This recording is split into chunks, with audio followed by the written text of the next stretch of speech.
Bueno, les vamos dando la bienvenida a nuestros participantes, a quienes nos acompañan en todas y cada una de las charlas que forman parte de este programa que hemos dado en llamar Programa de Articulación, Educación, Producción para el Desarrollo Local. Con este programa estamos conociendo las distintas regiones de Canadá para descubrir sus patrones socioproductivos y para poder comprender aún más cómo es la vida en Canadá, cómo es el estudiar en Canadá, cómo es el desarrollarse en ese tipo de cultura. Esta tarde nos acompañan, como siempre, nuestro vicerrector de la Universidad Nacional de Rosario, Darío Macía, la presidenta de la Asociación Argentina de Estudios Canadienses, Olga Corna, Sofía Macía, que sin ella no podría ser posible esta reunión porque es nuestra hospedadora, nuestra asistente técnica permanente, y quien les habla, Viviana Boccolini, coordinadora de programas de ASAEC. Esta tarde tenemos una invitada muy especial porque es una becaria, al igual que como somos Olga y yo, del gobierno canadiense. Bueno, para comenzar la tarde, como hacemos en todos nuestros encuentros, le vamos a ceder el micrófono a nuestro vicerrector para que nos dé la bienvenida. ¿Cómo estás, Darío? Hola, Vivi. Bueno, buenas tardes, muchas gracias. Buenas tardes a todos. Nuevamente, Julieta, un gusto, un placer tenerte con nosotros y desde ya muy agradecidos por compartir este momento de donde vamos a conocer seguramente un poco más de todo lo que venimos conociendo en cultura y en región en Canadá. Siempre me permito compartir con nuestros invitados que si en algún momento tenemos la oportunidad de que estés en Argentina y particularmente en Rosario, sería un honor que pudieras estar en nuestro rectorado, donde está la oficina del vicerrector, para bueno, charlar un rato, tomar un cafecito y compartir algunos momentos más. Así que muy agradecido por estar con nosotros. Seas bienvenida a la Universidad Nacional de Rosario, del trabajo que hacemos con la Asociación de Estudios Canadienses, que ya lleva más de un año. Esto comenzó en su momento e increíblemente estamos ya a mediados de abril de este 2021 tan particular, con tantas novedades todos los días sobre la situación que estamos atravesando. Por eso siempre queremos dejar el mensaje de cuidarnos mucho porque es la forma de poder salir de esta situación. Gracias, Julieta, gracias a todos por estar con nosotros acá y vamos a disfrutar de tu charla, pero entiendo, Viviana, que primero corresponde que vos le des la palabra a quien seguramente la va a presentar a Julieta, que es la presidenta, pero en realidad yo debo llamarla como lo siento, a una amiga, a Olga. ¿Te parece bien? Pero claro que sí, Darío, muchísimas gracias. Antes de habilitar el micrófono a Olga, queremos comentarles y comentarle especialmente a Julieta que nos acompañan personas, queridos amigos desde La Plata, Villa Constitución, desde Rosario, la ciudad de Rosario, desde Cañada de Gómez, desde Acebal, desde Chajarí Entre Ríos, desde Formosa, desde Mendoza. Tenemos gente también desde Sunchales y la verdad que tenemos muchos participantes desde lugares muy, muy lejanos que nuestros martes y jueves se acercan, se sientan en sus dispositivos para poder deleitarse con estas charlas. Antes de darle el micrófono a Olga, decirles que esta y todas las charlas del ciclo están disponibles en el canal de YouTube del Centro de Estudios Argentino-Canadiense. Así que pueden acceder a él y poder revivir estas fabulosas charlas. Ahora sí, sin más preludio, bueno, adelante Olga con la presentación de Julieta. Bueno, muchísimas gracias. Este tema de parroquiales siempre es bueno porque Vivi recuerda todas las cuestiones que vamos haciendo. Primero agradecerte, Julieta, que hayas aceptado rápidamente y generosamente compartir con nosotros toda tu expertise con respecto a un área que para ustedes en la zona donde están no es rara, pero para nosotros, desde Río Paraná, desde otras cuestiones, es maravilloso conocer bodegas tomando el valor etílico, pero no sabiendo historias y recorriendo como lo haces vos. Nos están diciendo que también hay gente de San Juan, cosa que es fantástica, porque también allí hay una producción de vino maravillosa. Para nosotros, desde la asociación, desde el centro, con la embajada acompañándote, queríamos comentarles algo con respecto a quién es Julieta. ¿Por qué? Porque Julieta tiene una particular preparación, formación, que para quienes estamos también desde este lugar, en la Pampa Húmeda, son temas, digamos, que a lo mejor están desde la perspectiva de currícula para estudiarlos, o pueden ser carreras, pero efectivamente Julieta es magíster en cultura argentina, diplomada en Historia de Mendoza, especialista en gestión cultural, cosa que no es menor desde la perspectiva de una currícula de aprendizaje, vicepresidenta en el área de cultura del vino de la Academia Argentina de la Vid y del Vino, academia correspondiente a la Academia Italiana de la Vita y del Vino y miembro de la Cátedra UNESCO de Cultura y Tradición del Vino de la Universidad de Bourgogne en Francia. Ha sido becaria del gobierno de Canadá para estudiar la influencia italiana en la Columbia Británica. He aquí una cosa que para nosotros fue más que maravillosa poder encontrarla y que ella aceptara nuestro convite. En sus actividades vinculadas al mundo de la vitivinicultura está abocada a la difusión de temas relacionados con la investigación y la salvaguarda de la memoria del patrimonio. Su vinculación con las artes plásticas ha permitido que se desarrollara como curadora y productora de las disciplinas y en la actualidad como directora de Protea, un espacio cultural. Su preocupación por los momentos fundacionales de la pintura argentina, más allá de esta cuestión de la vitivinicultura, la ha llevado a realizar una exhaustiva investigación sobre la vida del maestro San Daclán y su vida en Mendoza. Es autora de Tras la huella de Italia en América, crónicas alrededor de la influencia de Italia en la etnología de las Américas, consultora de libros y además coautora, de libros, y además tiene especial énfasis en la vida de Mendoza con respecto a su vida cultural. Ha sido una persona que además ha pasado por la función pública, ha sido directora de Relaciones Institucionales de la Honorable Legislatura de Mendoza, directora de Cultura del Honorable Senado del Congreso de la Nación Argentina y posteriormente asesora de la Secretaría de Cultura de Presidencia de la Nación. Esto es algo de todo lo que Julieta hace por la cultura en nuestro país y de las relaciones que establece con una provincia que efectivamente desde Canadá es toda una novedad, ¿no? Esta cuestión de relacionar Columbia Británica, viñedos, vino y arte en definitiva, que tiene que ver con quien tiene un buen gusto, quien tiene un paladar exquisito, puede efectivamente transmitir sin lugar a dudas cultura cada vez que habla. Gracias, Julieta, te escuchamos. Bueno, muchísimas gracias a todos ustedes. Realmente me siento encantada por esta invitación.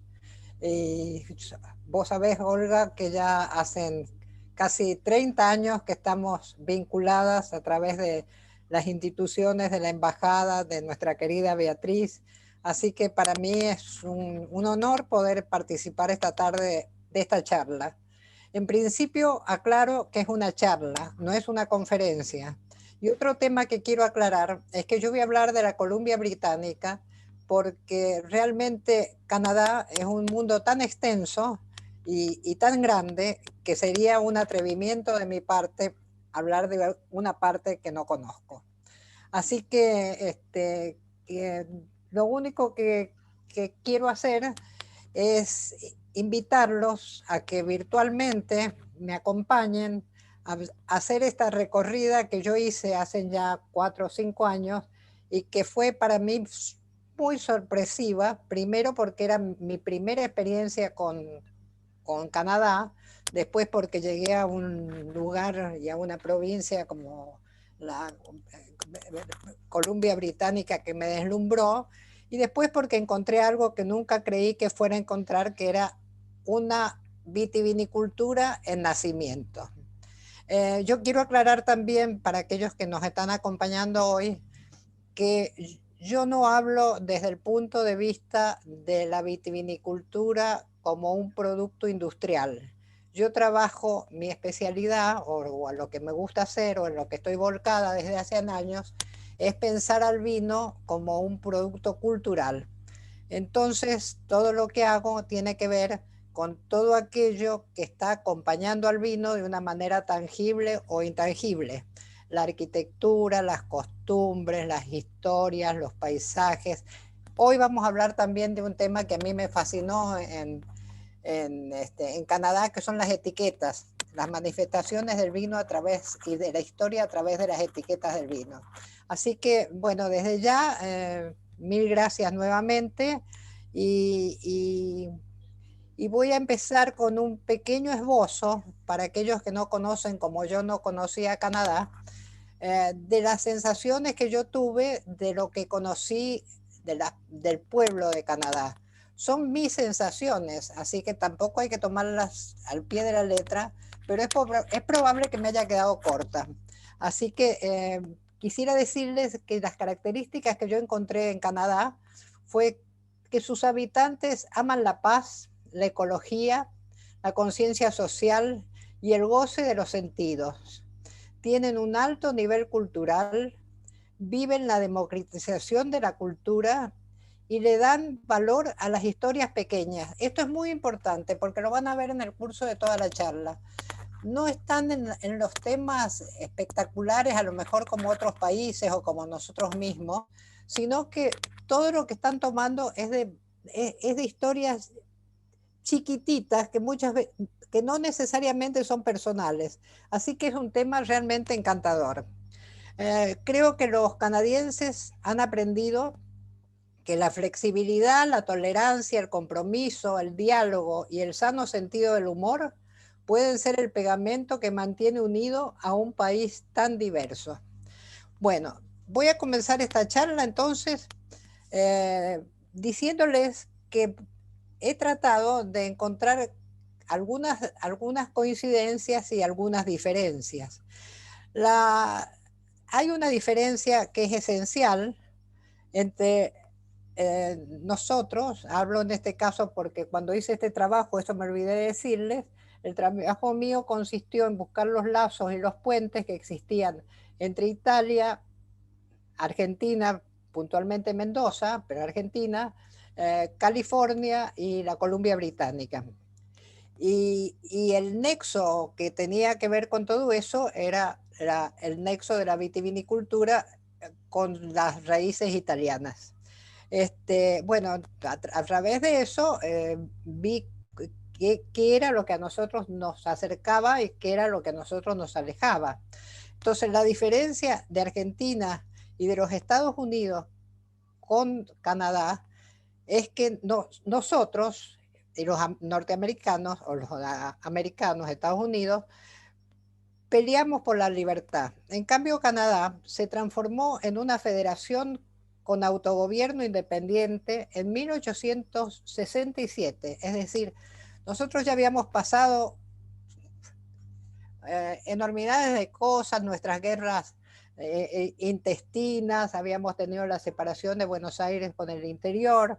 Bueno, y qué decir de Estados Unidos, que de 3 o 4 colonias que tenía, llegó a ser lo que llegó a ser después.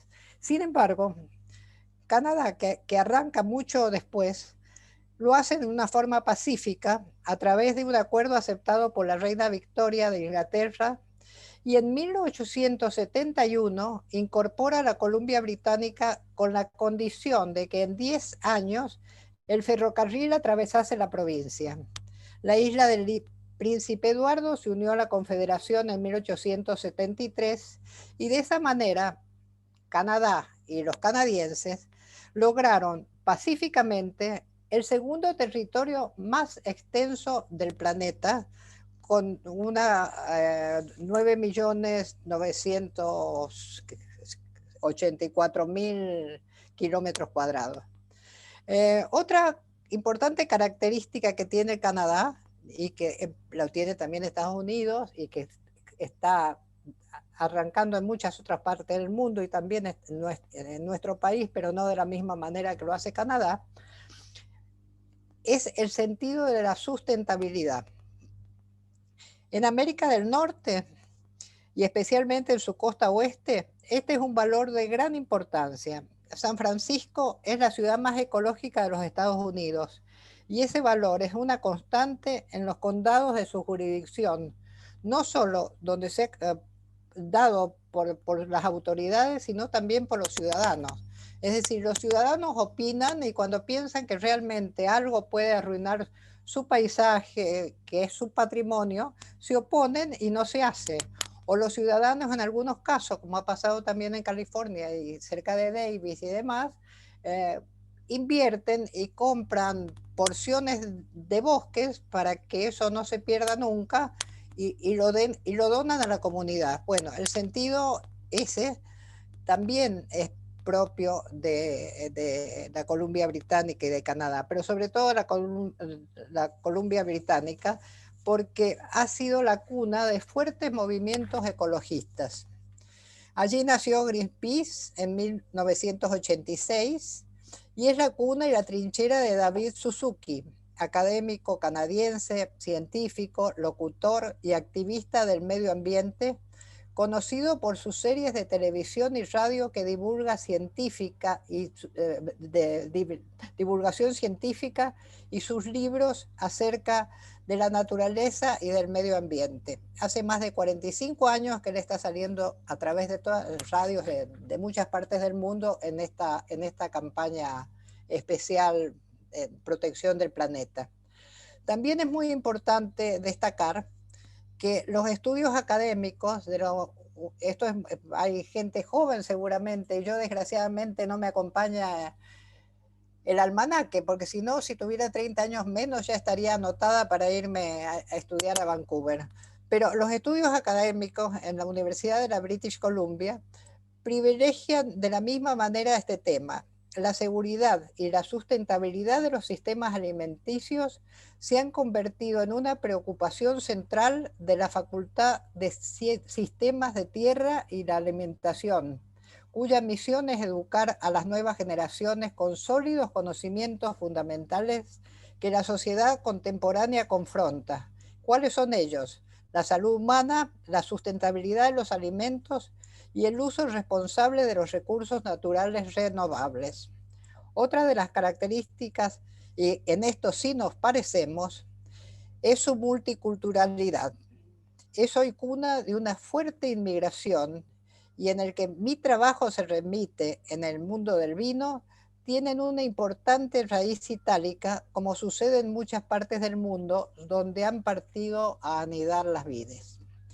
Para poder presentar esta mirada sobre Canadá, me pareció, y para poder acompañarme en este viaje del recuerdo que estoy haciendo en este momento, que lo más lindo que podían hacer era entrar por donde entré yo, por el aeropuerto de Vancouver, que es una muestra ejemplar de arquitectura moderna inspirada en la naturaleza.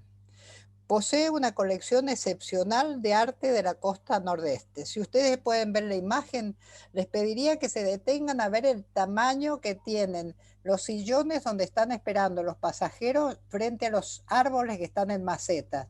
Es un bosque, es una cosa maravillosa. Hay palos de tótem, tejidos tallados en madera, trabajos en vidrio, esculturas contemporáneas, las que están expuestas a lo largo de toda la terminal aérea. Una recorrida por ese lugar nos ayuda a familiarizarnos con el paisaje cultural y la potencia de esa raigambre multicultural, enriquecida por la fuerte inmigración europea y por el gran respeto que tiene Canadá, y esto hay que siempre admirarlo y decirlo, por las antiguas naciones. Y así llegamos, ya salimos del aeropuerto Y así llegamos a la pequeña ciudad. Es una ciudad con una dimensión humana, es una ciudad de 600.000 habitantes, bellísima, serena y amable, que realmente nos seducen desde el momento que ponemos nuestros pies en ella. La democratización bueno, acá en esta imagen pueden ver unas barcazas, porque ni siquiera es un barrio de yacht ni nada por el estilo. Son unas barcazas donde la gente vive y tiene en esas casas que ustedes ven, en esos departamentos, tienen esas terrazas con plantas. Y ahora les voy a mostrar, bueno, dónde tienen dónde depositan su correo diario. Así que la próxima, fíjense que, no, la anterior. Fíjense ustedes los que son estos box decorados con flores, con alegría, con todo lo que seguramente tiene que pasar. Cuando hablo de la democratización de la cultura, quiere decir que la cultura está a la mano de toda la población. Y acá voy a contar algo que para mí también es muy interesante. Allí en Vancouver, por eso no pretendo hablar en nombre de todo Canadá, yo no encontré las estatuas a los guerreros, al descubridor, al que venció la batalla, nada por el estilo.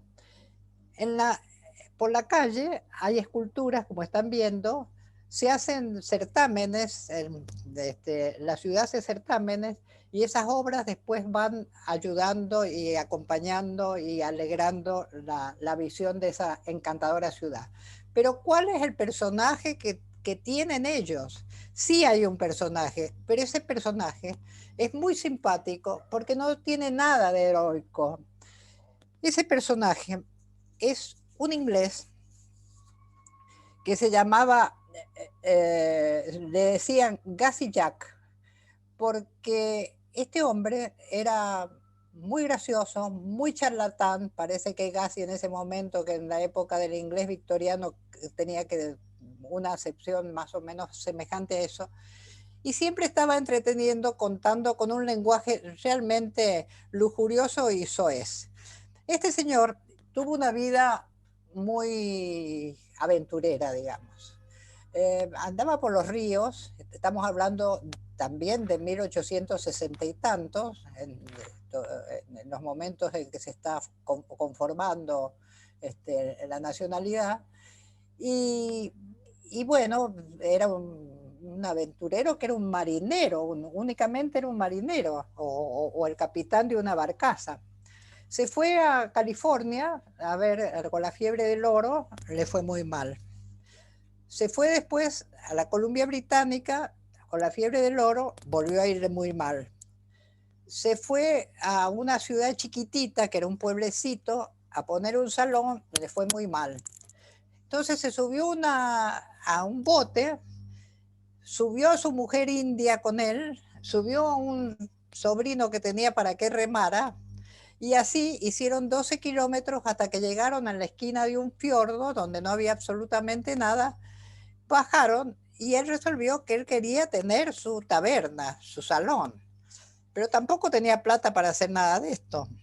Entonces, ¿qué hizo? Como había gente que estaba trabajando, porque estaban trabajando con el ferrocarril y habían minas y había esto y había el otro, gente de paso, les propuso a los que le ayudaran a hacer su taberna, él les iba a dar whisky gratis.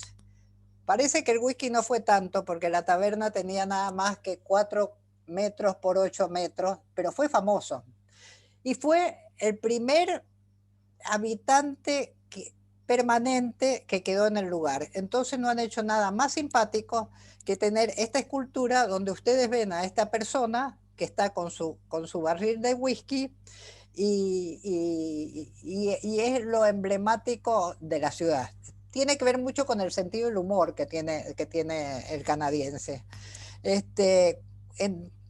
Digamos que en el diario de la época hablan de él cuando muere, porque muere muy joven, a los 44 años, y dicen que no fue un héroe, pero su nombre era una palabra familiar para la mayoría de nuestros ciudadanos.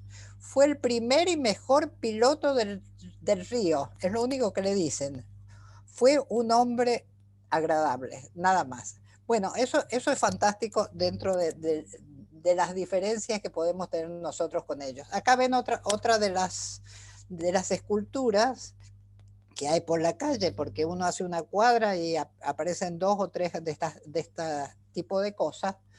Y hay un tema que yo lo conocí porque tuve la suerte de que me invitaran a dar una pequeña charla allí, y allí pude presentar casualmente en la Columbia Británica cómo eran los caminos del vino en nuestra querida República Argentina.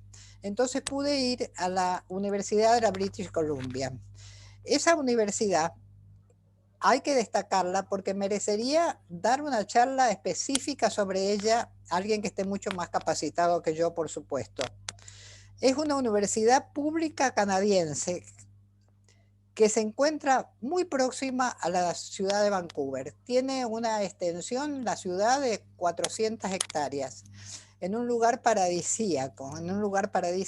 Tiene hasta su propia playa, tiene unos edificios fantásticos y poseen una excelente reputación internacional en cuanto a la investigación avanzada y como centro de estudios. Durante el año académico recibe más de 10.000 estudiantes de 149 naciones del mundo. Se la considera dentro de las 35 universidades mejores del mundo y la segunda más importante de Canadá. Su biblioteca es la segunda de tamaño de Canadá, con más de 5,5 millones de libros y de revistas. Fíjense, todo esto es gratis, todo esto se presenta para el ciudadano. La universidad además ofrece algunas de las atracciones más populares de la ciudad. Tienen el Museo de Antropología, que es el museo que alberga una de las más extensas colecciones de piezas antropológicas del mundo, que ayudan a comprender la creatividad de diferentes culturas alrededor del planeta.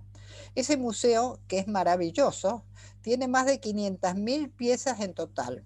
Tienen además el Centro Chan para las Artes Escénicas y un jardín botánico y centro para investigación de las plantas que en sus 44 hectáreas cuenta con una colección de más de 8.000 tipos de plantas utilizadas para la investigación, la conservación y la educación. Bueno, acá están otras imágenes que ustedes ven, están por la calle. Esto seguramente había sido el premio de ese año, que estarían 2 años en la calle, hasta que viniera el próximo consejo. Esto aparece permanentemente en todas partes, en los parques y todo eso. También está el respeto y lo emblemático de sus pueblos originarios. Así que a través del arte es como mejor se entiende la historia compartida de las culturas indígenas y europeas. Por ejemplo, es parte de ese jardín, o de ese que tiene ni más ni menos que 44 hectáreas, el jardín botánico de la misma Universidad de la British Columbia.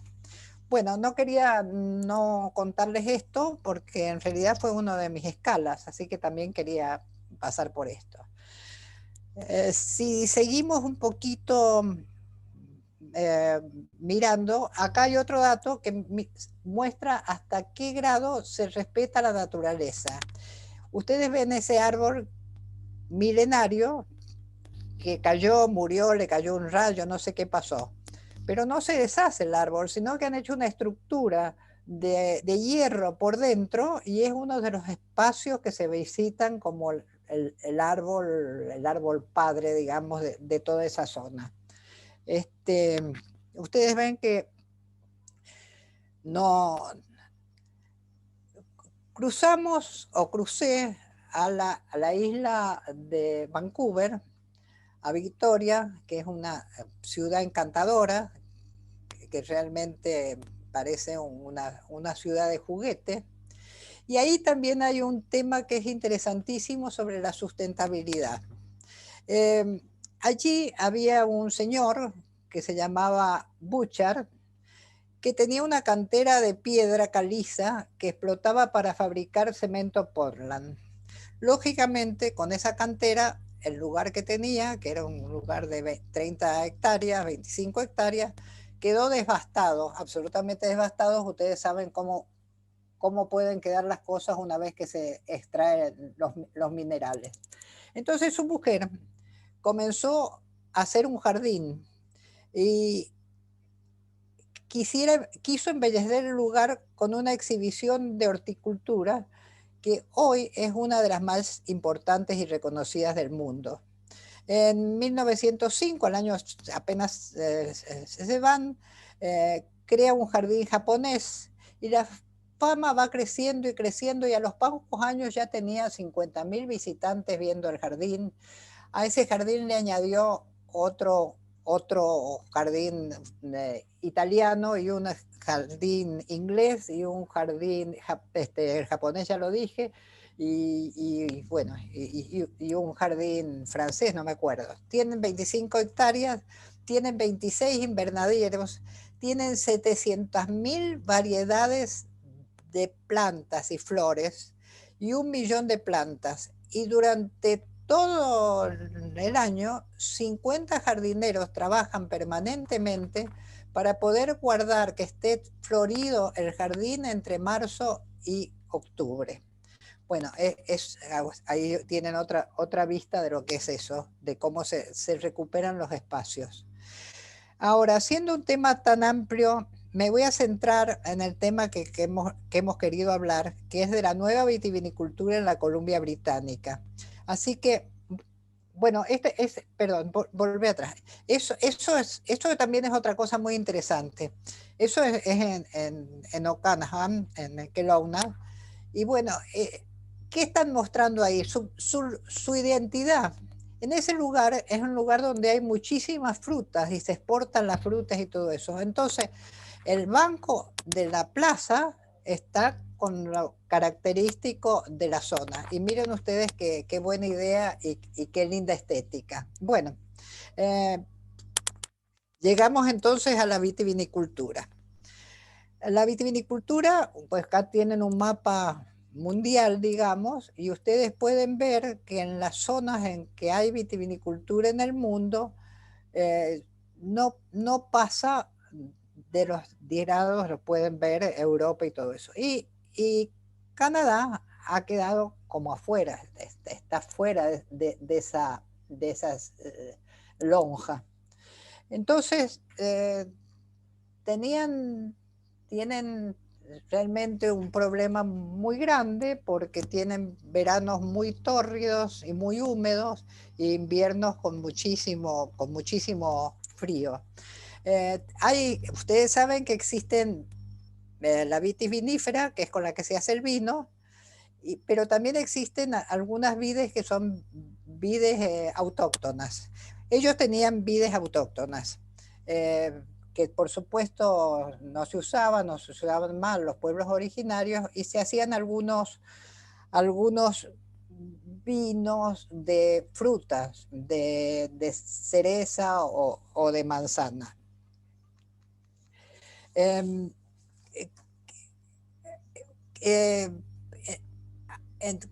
¿Qué pasó? El primer viticultor que quiso empezar a hacer algo orgánico, digamos, imagínense que estamos hablando ya de 1811, cuando la vitivinicultura en Mendoza estaba de 1561, que quiero aclarar que no podemos hablar de la vitivinicultura argentina como del Nuevo Mundo, porque nosotros tenemos 450 años ininterrumpidos de vitivinicultura, que no lo tiene Estados Unidos, porque ha tenido una serie de problemas y pestes y la ley seca y demás, y que tampoco en la misma Europa ha tenido grandes problemas por las mismas enfermedades y todo eso. Pero empieza este señor, que es un cabo de origen alemán de la región del Rin, y planta las primeras vides que encuentra silvestres en 1811 y hace vino con él. Pero el vino en realidad lo quiere vender a sus vecinos y no pasa absolutamente nada. Sin embargo, en 1851, y de la misma manera que en toda América ha ido llegando el vino que llegaba de la mano de los conquistadores y de los misioneros, llega un misionero francés, Charles Pandolfi, a la Columbia Británica precisamente, y abre en la misión de María Inmaculada en el lago de Okanagan en 1858. Entonces tiene unas aventuras maravillosas por cómo hace para pelear con los indios, digamos. Bueno, finalmente se queda, y empieza a hacer unos canales de riego y es el que introduce las frutas. Las frutas se introducen precisamente en la Columbia Británica, y entre las frutas está también la vid. Pero bueno, eso es una quintita, digamos, una cosa muy pequeña, no se desarrolla porque el clima no permite que se desarrollen ese tipo de cultivos.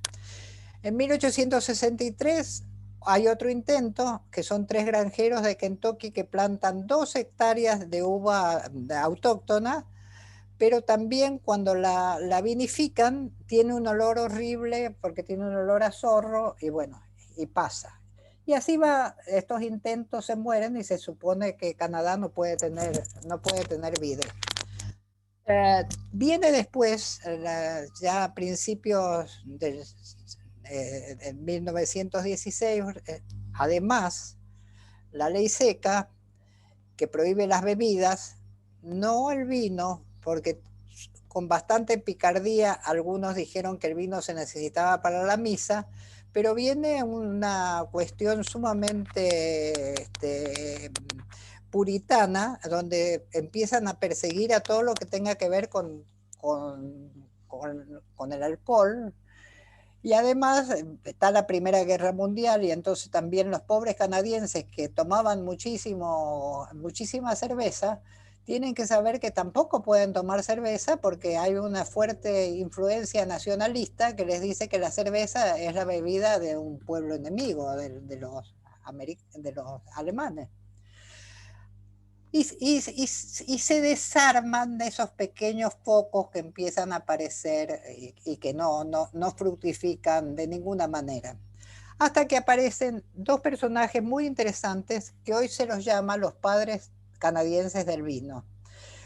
Donald Sinalgo, que es un ítalo-canadiense, y Karl Kaiser, que es un alemán, creo, canadiense.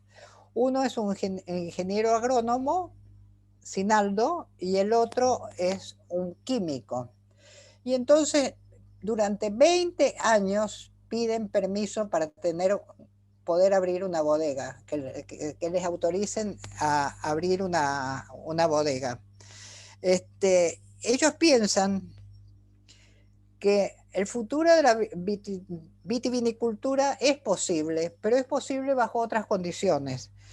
Tienen que hacer implantaciones de cepas de vitiviníferas que vengan de zonas de mucho frío, por ejemplo de Alemania y todo eso, pero deben injertarla en las bases de las vides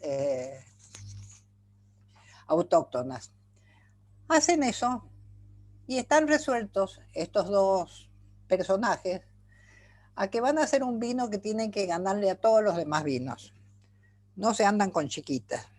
Y es así como hacen lo mismo que ha hecho, o sucede lo mismo que ha sucedido con Mondavi, que tienen un hecho histórico. Mondavi, en una cata a ciegas, en el 1991, en el juicio de París, le ganó a todos los franceses, italianos y demás con su vino. Y ese fue el despertar de la nueva vitivinicultura en California. Bueno, estos padres del vino han puesto su bodega, que se llama Enniskillen, y en 1991 logran, en una cata ciega también, el Gran Premio de Honor de Bordeaux en la Vinexpo.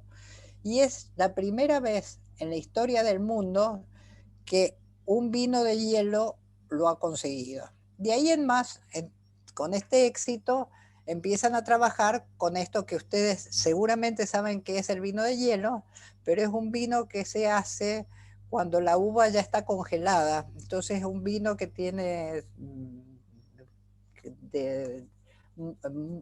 son botellitas muy chicas, son muy caros, y bueno, y consiguen con este premio, casi todas las bodegas actualmente hacen ice wine, pero además ha sido tanto el entusiasmo que ha tenido Canadá a través de todo este tipo de cosas, que en este momento, y eso no se los dije y se los quiero decir, Canadá tiene 500 bodegas, y más o menos 230 están en la Columbia Británica, en la zona de Okanagan, de esa vamos a hablar enseguida. Pero tiene 500 bodegas y tiene nada más que 12.500 hectáreas de viña, lo que quiere decir que las propiedades, las características, son propiedades muy pequeñas, 5 hectáreas, 6 hectáreas, 7 hectáreas, 10 hectáreas. Saquen la cuenta entre 12.500 hectáreas y eso. Nosotros en Mendoza, también tenemos que decir, nosotros en Argentina tenemos 220.000 hectáreas de viña. Y nosotros, y California tiene alrededor de 500.000. Nosotros tenemos 1.200 bodegas. Bueno, y California no sé cuántas tiene, realmente no es un detalle que conozca. Pero los canadienses en este momento tienen una índice de bebida per cápita más alto que el de los mismos Estados Unidos. Está gustando muchísimo el vino, están haciendo muchas plantaciones, con 12 litros anuales per cápita, cuando Estados Unidos está en 13, 14, nosotros estamos más o menos en eso. Bueno, ¿qué dicen los canadienses? Dicen que la variedad, tienen más de 60 variedades de vides. Dicen que la variedad es la sal de la vida, que una de las alegrías de ser una región del vino joven es que están sin trabas de la tradición. Es decir, todo es nuevo, así que todo es igualmente posible. Los productores tienen libertad para plantar lo que quieren y lo hacen como una venganza hacia la imagen histórica del vino.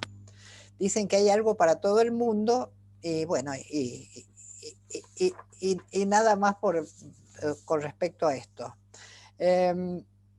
Pero ¿cómo llegan los consumidores al vino o cómo llega el vino a los consumidores? El vino en la Columbia Británica, por eso voy a hablar exactamente de eso, se vende en la bodega. Las bodegas son generalmente pequeñas, atendidas por sus dueños. Tienen una gran hospitalidad. Hay un disfrute impresionante sobre el paisaje. Casi todas esas bodeguitas tienen su pequeño restaurante. Hay un fuerte regionalismo y un gran orgullo de pertenecer. Por supuesto, como ya dijimos, el alto valor a la sustentabilidad.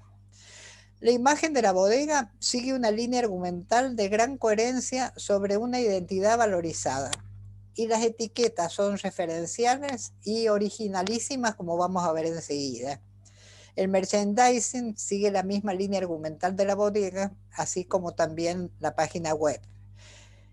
Y los programas no son excluyentes, los programas están en red. Y otra de las cosas muy importantes es la solidaridad que existe entre las bodegas. Uno está en una bodega y a lo mejor a 500 metros, porque estamos hablando de propiedades de 5 hectáreas o de 3 hectáreas o de 8 hectáreas, y uno está visitando la bodega o algo por el estilo y le dice, ¿y por qué no va a la bodega de enfrente que está hay un guitarrista? ¿Y por qué no va aquí? Es algo realmente encantador. Acá tuve yo la oportunidad de vivir dentro de una bodega. Me invitaron a pasar unos días. Esto era en la isla de Vancouver, en un lugar que se llama Cowichan Valley.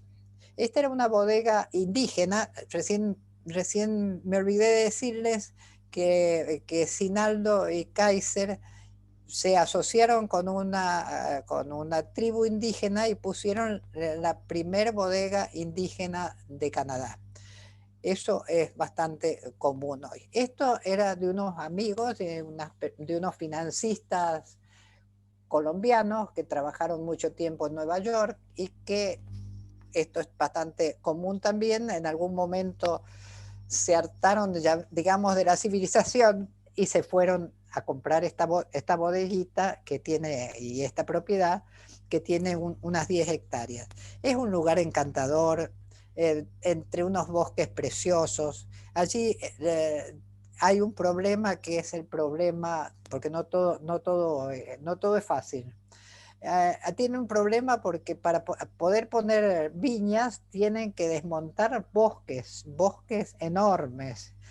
Y después que han plantado sus viñas, como nosotros acá en Argentina tenemos nuestros granizados y la piedra nos puede llevar todo lo que hemos hecho todo el año, ellos allá tienen otra cosa que es tremenda, porque como hay tanto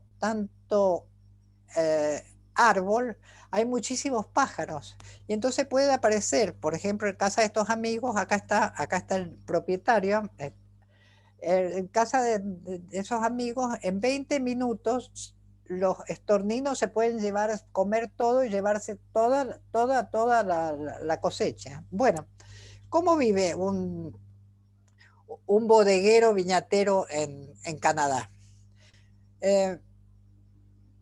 Con esa extensión no tiene empleados, así que él hace la implantación.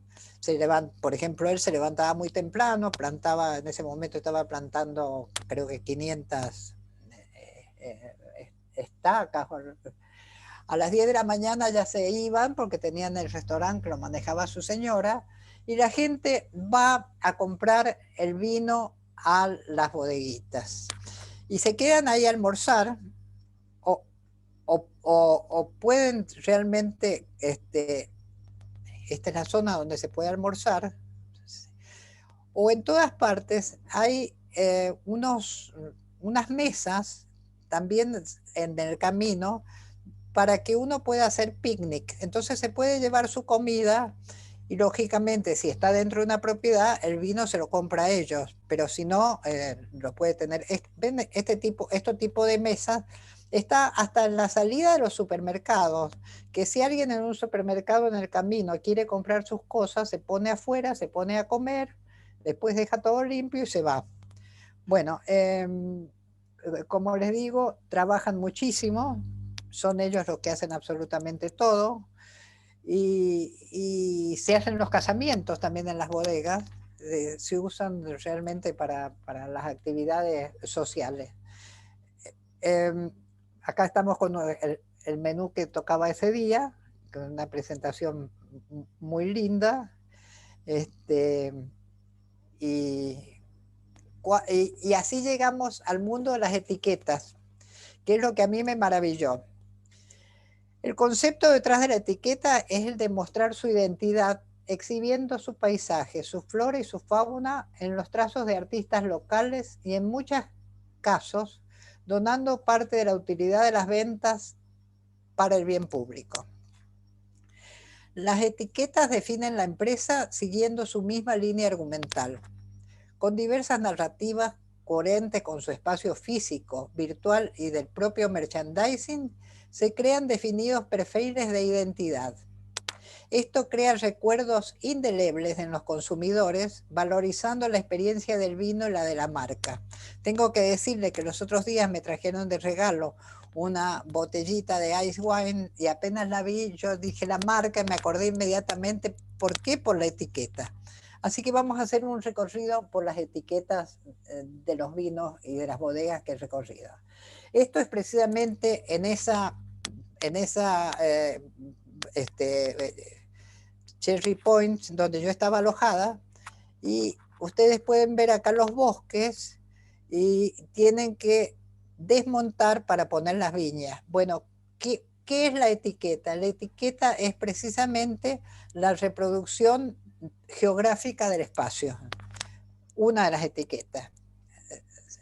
Esto, fíjense que estos son los pajaritos que se llevaron la cosecha. Sin embargo, ¿qué hace con este sentido del humor de los canadienses? La etiqueta de su vino tiene precisamente el pájaro que se está llevando en ese momento otra fruta. Continúa. Bueno, así llegamos a este lugar maravilloso que en este momento está de gran moda en Canadá, que es el Valle de Okanagan. Este es un valle que tiene 180 kilómetros de largo, más o menos 20 kilómetros de ancho, y tiene pequeños pueblitos a su vera y un lago inmenso, un lago inmenso. Es de una belleza incalculable. Y ahí es donde está, en realidad hay cuatro zonas de vitivinicultura en la Columbia Británica, y esta es la más importante. Bueno, esta es la bodega más antigua que hay en esa zona. Más antigua quiere decir 1929. No nos vayamos más atrás porque más atrás no había vinos. Lo más antiguo es eso. Ellos, ¿qué es lo que hacen? Trabajan con sus etiquetas y hacen unos concursos con los artistas locales para poder vestir sus vinos. Aquí estamos en otra muy, muy simpática de un italiano que como historia pequeña tiene un vino que se llama 7 cupos, y tiene que ver con una anécdota tan poco importante, pero bueno, para ellos pusieron el nombre por eso, porque parece que su abuelo, cuando estaba en Sicilia, iba al molino y llevaba 6 bolsas de trigo, y entonces le decía al molinero: mire, si yo traigo 6 bolsas, pero si usted me las tritura, yo le dejo una. Y entonces dice que el otro le contestaba: no, 6 no, tienen que ser 7 bolsas. Y pusieron esa marca. Así que esas son las cosas realmente notables de la sencillez y del humor con lo que se manejan en estas bodegas. Sin embargo, hay también grandes bodegas. Esta es una bodega maravillosa de un austríaco que ya no recuerdo cómo se llama. Podemos pasar. Pero no tienen lo que sí tenemos nosotros, que nosotros nos tenemos 20 bodegas monumentales, las catedrales del vino, y lo tiene también, por supuesto, California. Bueno, esta bodega es realmente de una belleza increíble arquitectónicamente y además en un paisaje privilegiado.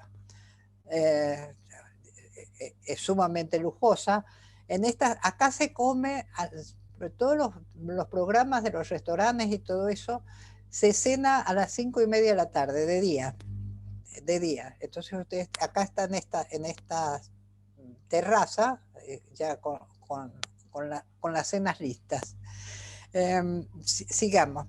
Ellos, ¿qué es lo que han puesto en su etiqueta? Han puesto exactamente la imagen de su finca, de su bodega. Sigamos. Esta tiene una particularidad.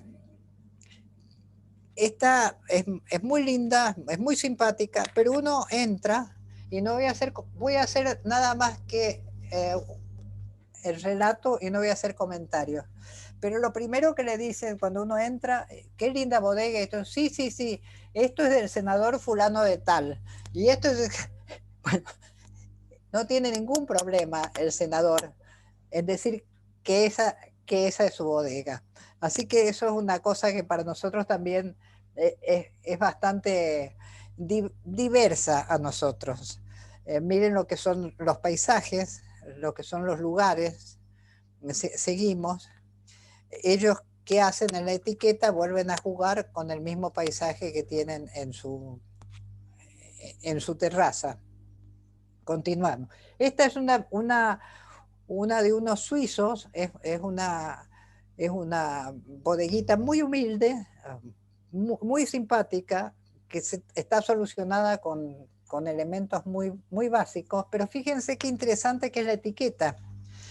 En la etiqueta ellos reproducen porque ese paisaje estuvo en un billete de hace 100 años en Canadá.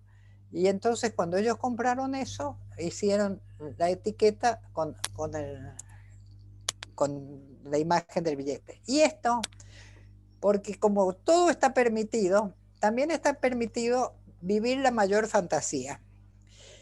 Este es un señor que era un financista muy importante en Nueva York. En un momento dado se cansó de Nueva York, se cansó de ese mundo del dinero, de ese tipo de trabajo con el dinero, no creo que con el mundo del dinero, porque esto le debe haber costado. Creo que se cansó también de su señora y se vino a Canadá, se vino al lago de Okanagan. Si querés seguir, empezó a hacer todas las temas que tenían que ver con las culturas orientales y buscó una nueva señora que era una japonesa, hizo una pirámide en su bodega atrás, porque en esa pirámide él pone el vino para que el vino logre los rayos que se necesitan cósmicos para la maduración del vino. La pirámide tiene la misma proporción que una de las pirámides de Egipto, pero no queda en eso solamente, sino que con esta nueva señora, la señora queda embarazada. Entonces él resuelve que su hijo debe nacer en la pirámide. Así que la señora japonesa dio a luz adentro de la pirámide. Bueno, él, de todas maneras, ustedes ven las etiquetas, en este caso ya no son los paisajes, sino que son toda la fauna que corresponde a esa zona. Acá vuelve a aparecer el humor. Esta es la bodega Foxtrot. ¿Por qué? ¿Qué es lo que toman? Una anécdota minúscula. Antes de cosechar, un oso entró en las viñas y como el oso entró en las viñas, resolvieron que el oso y la vendimiadora iban a bailar un foxtrot y por eso tiene esa etiqueta y por eso tiene ese nombre.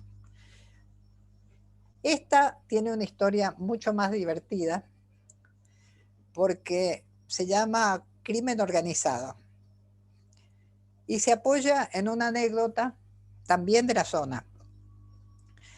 La gente esta que compra el espacio, se entera, si seguís, que en algún momento, a principios del 1900, había dos congregaciones menonitas rivales que estaban en desacuerdo para comprar un órgano de tubos. La pelea se dio lugar a una ruptura entre las iglesias y una de esas iglesias, resolvió robarse el órgano y lo tiró por un terraplén. Por eso lleva ese nombre la bodega y por eso tiene esa marca de vinos Crimen Organizado. Pero tienen que ver ahora lo que es la etiqueta. La etiqueta tiene que ver precisamente del vino con el momento en que se están llevando el armonio del lugar. Acá está el robo. El Pinot Noir lleva el robo donde está entrando el ladrón. No sé qué es. Pinot Gris creo que se está llevando el armonio. Bueno, esas son las simpatiquísimas etiquetas de las que uno no se olvida nunca más. Ahí tienen los diferentes episodios con los diferentes vinos. Esta bodega se llama Terapia y juega precisamente con eso y además tiene una especie de spa. Así que sus etiquetas de vino y el nombre de su vino se llaman El Ego de Freud. Bueno, como ustedes pueden ver, las pruebas para ver las capacidades psicológicas de la gente. Entonces, también estamos en la misma onda de lo agradable y simpático. Esta es de megalomaníaco. Y entonces cada una de estas que me regalaron la botella y la reconocí inmediatamente, cada una de sus etiquetas van a ver los nombres que tienen. Este se llama Son of the Beach, el primero gris, y hay otros, bueno. Acá hay otra historia. De todas maneras, no solo vive la etiqueta, sino que toda la infraestructura y la escenografía se arma de acuerdo a la historia que están contando. Esto resulta que compran una propiedad y la propiedad tenía una vieja capilla, pero quieren cambiar la capilla de lugar y no la pueden cambiar. Entonces, ¿qué hacen? Ponen dinamita para que con la dinamita se aflojen los clavos. Entonces, sigamos. Las etiquetas.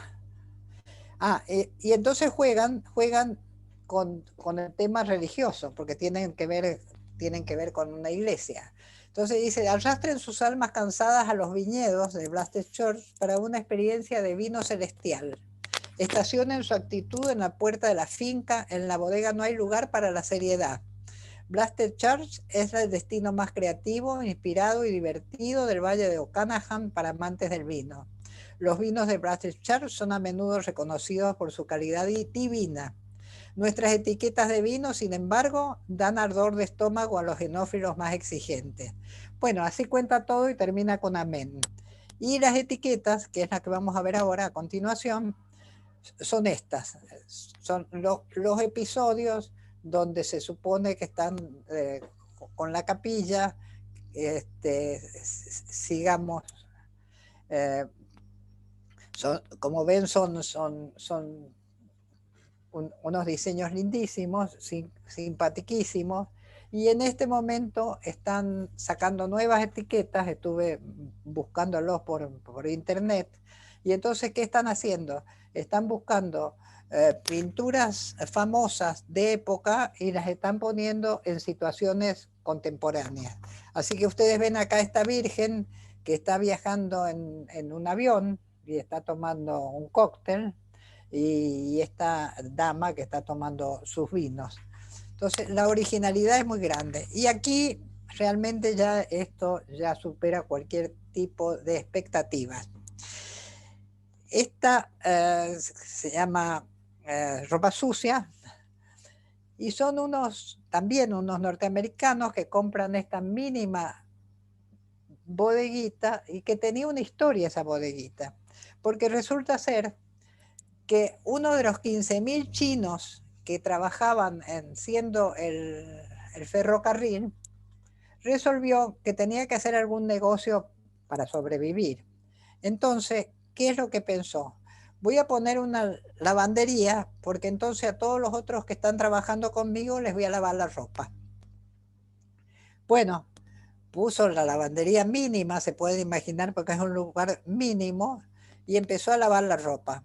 Cuando vio que le iba bien con eso, resolvió poner otra salita chiquitita para que se pudiera jugar a las cartas o algo por el estilo, y finalmente, como el negocio andaba mucho mejor con todo eso, puso en el piso de arriba un burdel. Entonces, se llamó, todo lo que tiene que ver acá, si vas para atrás, tiene que ver con las sábanas más atrás, que están colgadas con mujeres, y entonces están todas con rush de los besos de las mujeres, y uno entra a comprar el vino y se encuentra que tiene la corbata de un señor tirada por un lugar, que tiene corpiños enormes de mujer tirados por otro lugar, y que tiene, por ejemplo, que tiene los corchos ahora vamos a ver, esta es la terraza, ven, todo el merchandising tiene que ver con el mismo tema. Estas son las ropas interiores que están colgadas a la entrada de la bodega.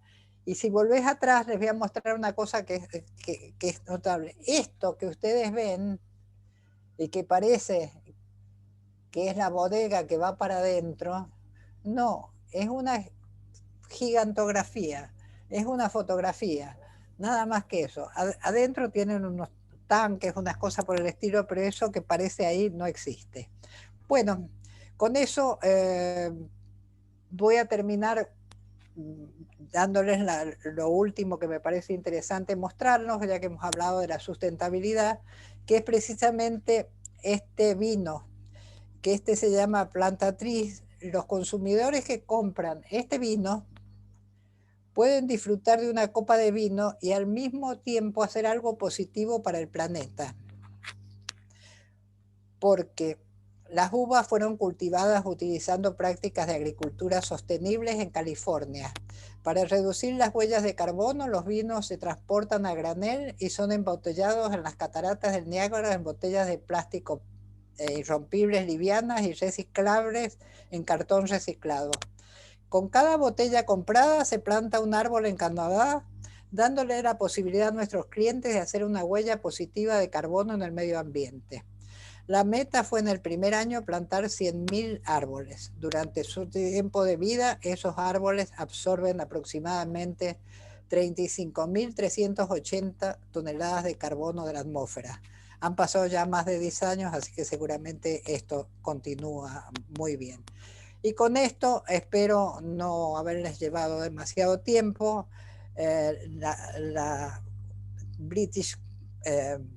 La Beautiful British Columbia se nota hasta en las patentes de los autos.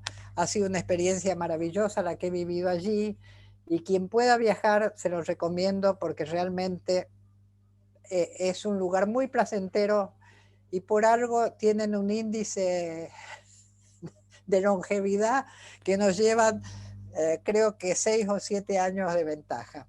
Así que me parece que de esta manera hemos querido tener un mutuo conocimiento que nos ha servido de puente para desarrollar un diálogo profundo entre nuestras naciones, nuestras empresas y nuestras universidades. Muchísimas gracias a todos. Muchísimas gracias, Julieta. Maravillosa charla que hemos disfrutado. Los comentarios en el chat son maravillosos. Todos agradecen y todos destacan la creatividad puesta al servicio de esta producción maravillosa. Adelante, Olga. Bueno, muchísimas gracias, Julieta. La verdad que tendríamos que aprender algunas cosas o por lo menos ponerlas en práctica, ¿no? Esta última experiencia sería tan interesante. Plantamos árboles y nos apropiamos de estos problemas. Sería tan interesante a lo mejor ponernos en esta cuestión, digamos, de 100.000 árboles. Mendoza, San Juan tienen mucho para decirnos de esto. Neuquén tiene mucho para decirnos esto ahora también con respecto al vino. Entonces, me parece que son cosas que uno puede empezar a pensar como proyectos, ¿no? Te tiro trabajito, Julieta, porque estás en la zona y a lo mejor podemos pensar en una cosa de replicación, que siempre es interesante. Nada, solo decir que ha sido más que disfrutable. Estamos acompañados, por suerte. Vivi, podés comentar que nos acompaña, bueno, comentalo. Sí, tenemos en la sala a nuestra querida amiga Beatriz, que hacía unas cuantas charlas que la estábamos extrañando, y la tenemos en sala, así que es un honor. Beatriz, como vos sabrás, Julieta, ella te aprecia muchísimo. Y yo también. Hemos hablado mucho. Somos amigas muy queridas desde hace 30 años, así que para mí que esté Beatriz en este momento es una alegría muy grande. Bueno, y para nosotros institucionalmente, Exacto. que Beatriz esté Fíjense en el acompañando chat. la charla, es muy importante, especialmente porque este año también, como ha hecho el año pasado y como en algún momento estuvo, acompaña institucionalmente